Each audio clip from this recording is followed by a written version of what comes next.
নমস্কার, আমার ভুরিভোজ চ্যানেলে সকলকে স্বাগত জানাই। Welcome to my channel ভুরিভোজ।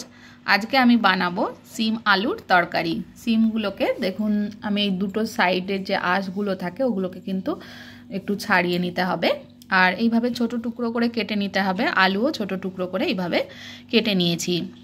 এখানে একটা বড় সাইজের পেঁয়াজ কুচিয়ে নিয়েছি, আর এখানে রয়েছে আদা, রসুন আর কাঁচা লঙ্কা বাটা। 2-3 কোয়া মতো রসুন, হাফ ইঞ্চি আদা আর 3-4টে কাঁচা লঙ্কা একটু জল দিয়ে পেস্ট করে নিয়েছি। আর এখানে রয়েছে একটা বড় সাইজের টমেটো বাটা। ফ্রাইং প্যানে তেল গরম করে নিয়েছি। আমি এটা সাদা তেলে রান্না করছি, চাইলে আপনারা সর্ষের তেলেও করতে পারেন। তেল গরম হয়ে গেলে এর মধ্যে দিয়ে দেবো কালো জিরে ফোড়ন। কালো জিরেটা একটু ভাজা হয়ে গেলে আমি তেলের উপরে অল্প একটু হলুদ গুঁড়ো দিয়ে দিলাম। এবার দিয়ে দিচ্ছি পেঁয়াজটা।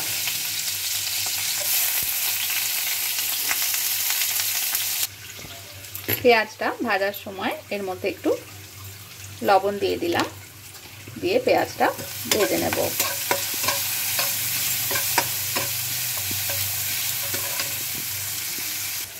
পেঁয়াজটা 2 মিনিট মতন ভাজা হয়ে গেলে এবার আমি আদা, রসুন, কাঁচা লঙ্কা বাটাটা দিয়ে দিচ্ছি।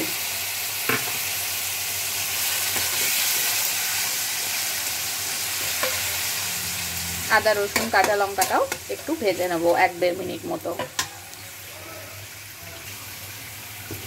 এবার আমি সিম আর ছোটো ছোটো টুকরো করে কেটে রাখা আলুটা একসাথে দিয়ে দিচ্ছি।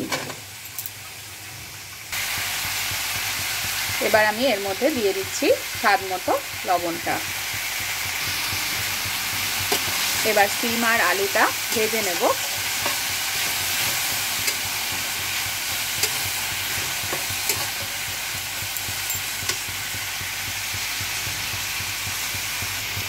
নুনটা ভালো করে মিশিয়ে নিয়ে এবার দিয়ে দিচ্ছি হলুদ গুঁড়ো। হলুদ গুঁড়োটাও মিক্স করে নিয়ে সিম আর আলু ভালোভাবে ভেজে নেব।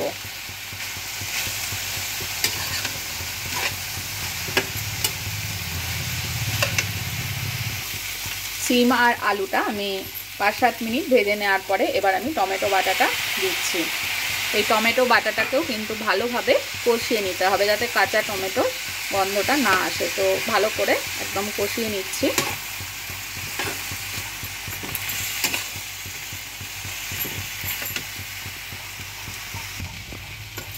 টমেটোটাকেও কিন্তু ভালো করে কষিয়ে নিয়েছি সিম আর আলুর সাথে। দেখুন, দেখলেই বুঝতে পারবেন যে ভালোভাবে কষানো হয়ে গেছে, শুকনো শুকনো হয়ে এসছে। এবার আমি এর মধ্যে সামান্য একটু চিনি দিচ্ছি। চিনিটা অপশনাল, চাইলে স্কিপ করতে পারেন। যারা চিনি পছন্দ করবেন না তারা চিনিটা স্কিপ করে দিতে পারেন। চিনিটাকে ভালো করে মিশিয়ে নিলাম।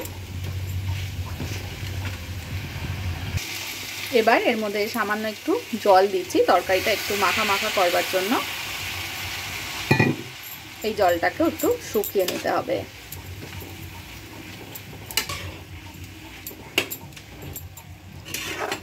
সিম আর আলু কিন্তু 80% মতন গলে গেছে। এই জলে আরো একটু ভালোভাবে একদম সেদ্ধ করে নেব।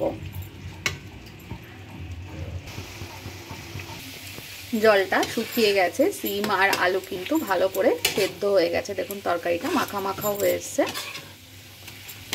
এবার একদম শেষে আমি এর মধ্যে দিয়ে দেবো ধনেপাতা কুচনো। আর কিন্তু কোনো গুঁড়ো মশলা এর মধ্যে ব্যবহার করব না।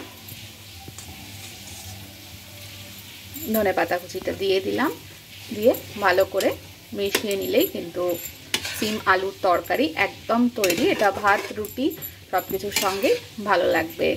রেসিপিটা ভালো লাগলে আমার চ্যানেলটা সাবস্ক্রাইব করতে ভুলবেন না। এবার এটা গরম গরম ভাতের সঙ্গে আমি সার্ভ করে দেবো।